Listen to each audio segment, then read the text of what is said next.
আসসালামু আলাইকুম সকল টেকনিশিয়ান বন্ধুরা সবাই কেমন আছেন? আমি এমডি দুলাল। আমার ইউটিউব চ্যানেল ডিএমডি পার্টিজ হতে আপনাদেরকে আন্তরিক শুভেচ্ছা ও অভিনন্দন।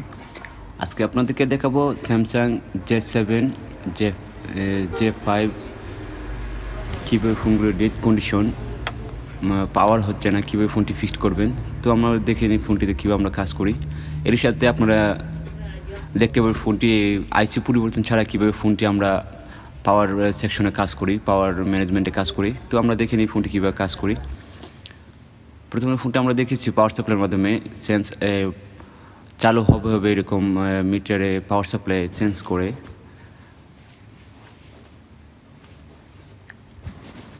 ফোনটির বোর্ডে কোথাও শর্ট নেই, ওয়াটার ড্যামেজও নেই।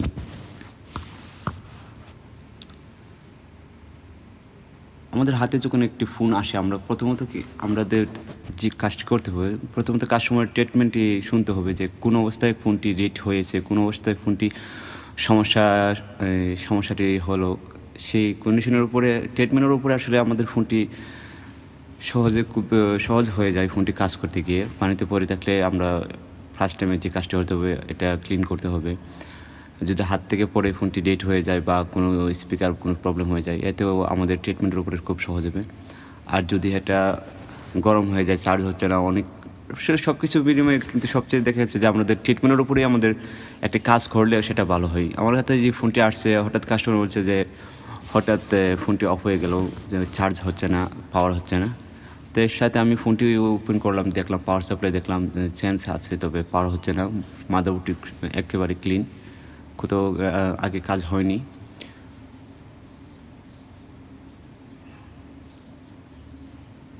আমরা এটা এখন পাওয়ার সেকশনে কাজ করব।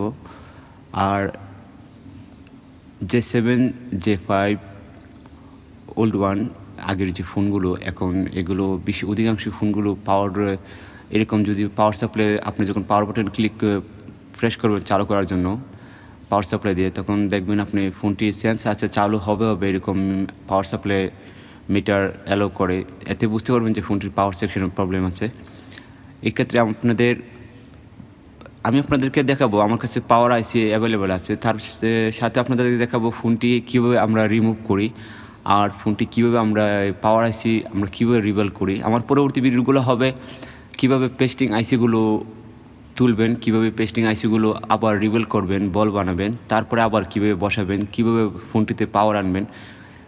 টোটাল আমি আপনাদেরকে দেখাবো কীভাবে আইসি রিপেয়ারিংয়ের মাধ্যমে ফোনটি রিবেল করবেন, রিবেলের মাধ্যমে ফোনটি কীভাবে সবসময় সমাধান করবেন। প্রথমে ওয়ার্নিং এটি যে ফোন আমাদের মাদারবোর্ডটি সেভ করে নিতে হবে এই পেপার দিয়ে। এখানে আমার কাছে অ্যালুমিনিয়াম ফয়েল পেপার আছে, তাছাড়া এখানে টেম্পারেচার পেপার আছে, আমি দুটোতে দিয়েছি। এটা একটা সতর্কতা, আমাদের একটা কাজ করার আগে আমাদের এই কাজটি করতে হবে, মাদারবোর্ডের প্রোটেকশন আগে করে নিতে হবে।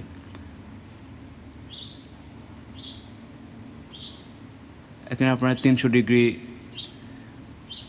টেম্পারেচার রেখে ওই 1 মিনিটের ভিতরে আইসিটা তুলবেন, কারণ এতে মাদারবোর্ডে কোনো এফেক্ট আসবে না, ড্যামেজের কোনো রিস্ক থাকবে না। আর ওভারহিট দিলে হয়তো সমস্যা হতে পারে আপনার, এই জন্য 300তে রেখে কাজটা করলে খুব ভালো রেজাল্ট পাবেন। এখন আমরা আইসির মাদারবোর্ডের বলগুলো আমরা সমান করব সবগুলো।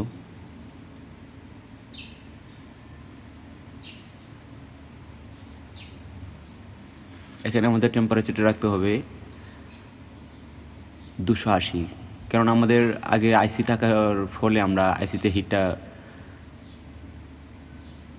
ফুল হিটটা আইসিতে উপরে ছিল। এখন আমরা আইসিটি তুলে নিচ্ছি, এখন মাদারবোর্ডের উপরে আইসির হিটটি হটগানের হিটটি পড়তেছে, যে কারণে আমরা হটগানের টেম্পারেচারটা একটু কমে নিলাম, 280তে রাখলাম, এতে কোনো রিস্ক হবে না। আপনার যে কোনো আইসি আপনি যখন বলগুলো সমান করবেন এরকম ডিসোল্ডার ওয়্যারের মাধ্যমে, তখন আপনারা 280 ডিগ্রির মাধ্যমে কাজ করলে কাজটি খুব সহজ হবে এবং কি কোনো রিস্কেবল কোনো থাকবে না।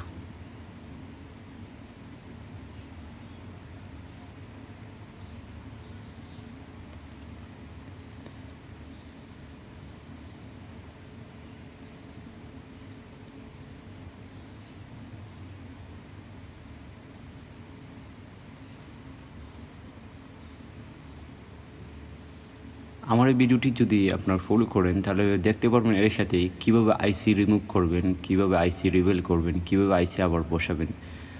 টোটালি আমি এখন শুধু J7 আমি ফোনটি আপনাদের দেখাচ্ছি। আমার পরবর্তী ভিডিওগুলো হবে কীভাবে আইসিগুলো পেস্টিং আইসিগুলো রিভেল করবেন, কীভাবে পেস্টিং আইসিগুলো মাদারবোর্ড থেকে সেপারেট করবেন, আবার কীভাবে রিভেল করে বসাবেন, কীভাবে পাওয়ার সেকশনে কাজ করবেন। আমি আশা খুব দ্রুত আপনাদেরকে দেখাবো আমার ইউটিউবে চ্যানেলে আপনাদেরকে দেখাবো কীভাবে কাজগুলো সমাধান করবে খুব সুন্দরভাবে সহজে।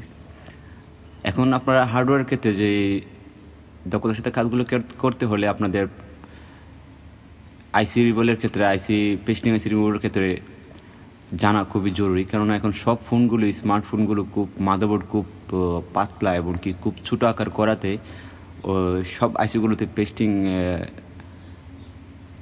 দেওয়া থাকে সবগুলোই। আর পেস্টিং কাজগুলো আমরা অনেকেই করি না, যে পেস্টিং আইসির ঝামেলা একটু বিরক্তিকর সময় লাগে। প্রথমত আমাদের এখানে একটা টিস্যু বাস করে টিস্যুর উপরে আইসিটা রেখে, টিস্যুর উপরে আইসির যে কোনো আইসি যখন বল বানাবেন টিস্যুর উপরে এরকম টিস্যুটা 2-3 বাস করে তারপর টিস্যুর উপরে আইসিটা রেখে কাজ করলে আইসির খুব ভালো সুন্দর করে বলটি হয়ে যাবে, আইসিটি লড়বেও না। এমনকি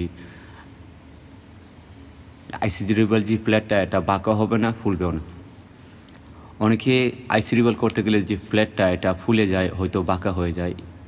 এখানে একটা সতর্কতা রাখতে হয় যে আইসি হটগানের হিটটার উপরে হটগানটা অনেক উপরে রাখবেন। আস্তে আস্তে যখন বলগুলা সমান হবে তখন আপনারা আস্তে হটগানটা নিচে রাখবেন। কারণ প্রথমে যদি আপনারা হটগানের হিটটা বেশি রাখেন, এখানে 270 বা 280 রাখবেন হটগান টেম্পারেচারটা।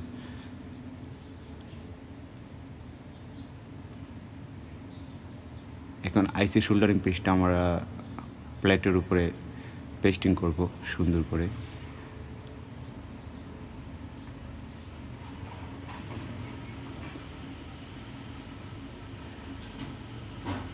আইসি শোল্ডারিং পেস্টটা আমরা এমনভাবে পেস্ট করব আইসি রিভেল প্লেটের উপরে, যেন উপরে না থাকে। প্লেটের নিচে যেমন সবসময় উপরে থাকলে আইসির বলগুলো উপরে উঠে যাবে এবং কি আপনারা আইসিটা রিমুভ করতে পারবেন না। স্টিলে সবসময় লেগে থাকবে, প্লেটে সবসময় লেগে থাকলে আপনারা আইসিটা রিমুভ করতে গেলে আবার পুনরায় আইসিটার প্রবলেম হতে পারে। এই জন্য আমরা টিস্যু দিয়ে আবার আইসির উপরের যে পেস্টিংটা আমরা রিমুভ করে নিলাম। এখন আমরা হিট করব 270 বা 280-তে।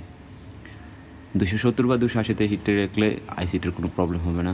দেখতে পাচ্ছেন খুব সহজে বলটি হয়ে যাচ্ছে।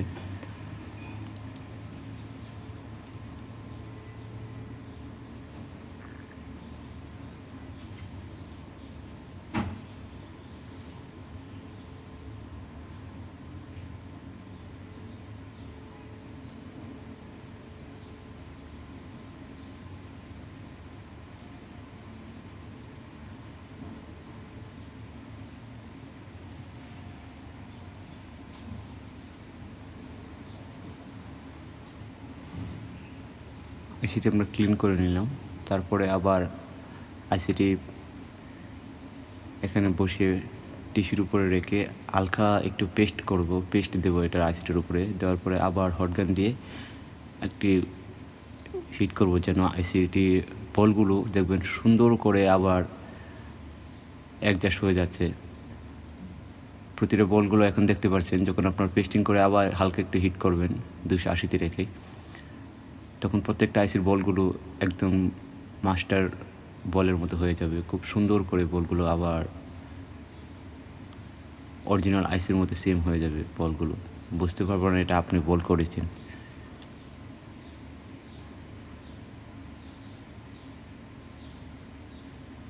দেখতে পাচ্ছেন এখন বলগুলো কত সুন্দর করে এখন লেয়ারগুলো বসে গেছে।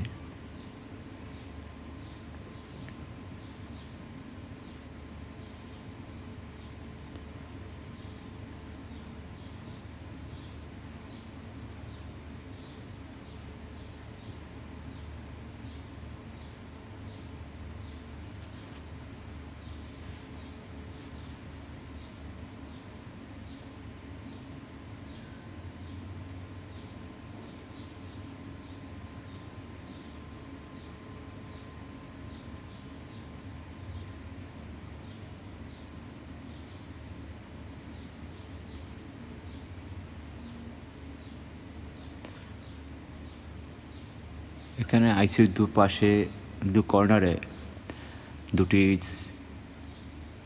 আইসি বসানোর দুটি থাকে সিগন্যাল আছে। এই সিগন্যালের মাধ্যমে বসাবেন যেন আইসিটি এদিক ওদিক না হয়।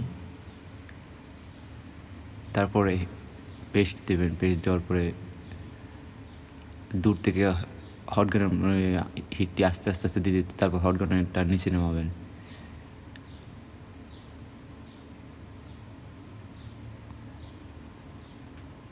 আইসি রিবুল করার সময় আমাদের অনেক সময় ধারণা থাকে যে আইসিটার ধাক্কা দিলে মনে হয় ভালোভাবে লাগবে, এটা আমাদের ভুল ধারণা। আইসিটি যখন বসে যাবে দেখবেন আইসির নিচে যে পেস্টিংগুলো দিবেন, আইসিতে পেস্টিংগুলো ওই আইসি থেকে প্রায় চতুর্দিকে বাইর হয়ে যাবে। এর মানে বুঝতে পারবেন যে আইসিটি সুন্দরভাবে বসানো হয়ে গেছে। এখানে ধাক্কা দেওয়ার কোনো প্রয়োজন নেই। ধাক্কা দিলে মনে হতে পারে আবার পিনগুলো একটার সাথে আরেকটা পিন অ্যাডজাস্ট হয়ে যেতে পারে। আর ধাক্কা দেওয়ার জন্য একটু সময়ের দরকার, কয়েক সেকেন্ড সময়ের দরকার, অপেক্ষা করতে হয়। আর এই অপেক্ষাটার জন্য হয়তো আপনার মাদারবোর্ড একটু ওভারহিট হয়ে যেতে পারে। এই জন্য আইসিতে ধাক্কা দেওয়ার কোনো প্রয়োজন মনে করি না, কারণ আগে আমাদের সবাই বলতো যে আইসি ধাক্কা দিলে হয়তো আইসি কাজ করে সুন্দর ভালো কাজ করে, এটা ভুলই ধারণা। আইসি রিবুল করলে আইসি হয়তো দেখছেন ফোনটি সুন্দরভাবে কাজ হয়ে গেছে। ধন্যবাদ বন্ধুরা। যদি আমার ভিডিওটি ভালো লাগে তাহলে লাইক করবেন, সাবস্ক্রাইব করবেন। ধন্যবাদ। পরবর্তী ভিডিওগুলো আপনাদেরকে আমি দেবো কীভাবে পেস্টিং আইসিগুলো রিমুভ করবেন, পেস্টিং আইসিগুলো কীভাবে বল বানাবেন এবং কীভাবে বসাবেন, পাওয়ার ম্যানেজমেন্ট, কীভাবে ওয়াইফাই পেস্টিং আইসিগুলো, কীভাবে নেটওয়ার্ক আইসিগুলো কাজ করবেন, আমি পরবর্তী ভিডিওটি আপনাদের কাছে উপহার দেবো। ধন্যবাদ সবাইকে। ভালো থাকবেন, সুস্থ থাকবেন, আমার জন্য দোয়া করবেন। আল্লাহ হাফিজ।